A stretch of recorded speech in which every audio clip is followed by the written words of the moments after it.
Nissan ഇവാലിയുടെ കമ്പനിയിൽ നിന്ന് fit ചെയ്തൊരു ഗ്ലാസ്സാണ് ഇത്. ഗ്ലൂ ഇട്ടിട്ട് ലീക്കായിട്ട് വന്നിട്ടുള്ള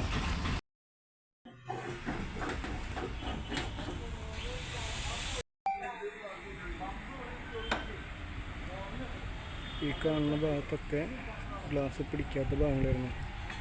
ഈ വണ്ടി മേടിച്ചെന്നിട്ട് ഈ ഗ്ലാസ്സിന് ലീക്കുണ്ട്. കമ്പനിയിൽ പോകണമെങ്കിൽ ഒരു രീതിയിലും അവർക്ക് അറിയില്ലാണ്ടല്ലാണ്ട് വേറെ ഒന്നും പറയില്ല അവർ. ഈ അഴുക്ക് കാണുന്ന ഭാഗത്തൊക്കെ ലീക്കായിരുന്നു. സെൻറ്റർ കുഴപ്പമില്ല, ഇവിടെ അങ്ങോട്ട് കുഴപ്പമില്ല, ഇവിടെ നിന്ന് ലീക്ക്. പിന്നെ ആ സൈഡും അറ്റത്ത് ലീക്കായിരുന്നു കോർണറിൽ.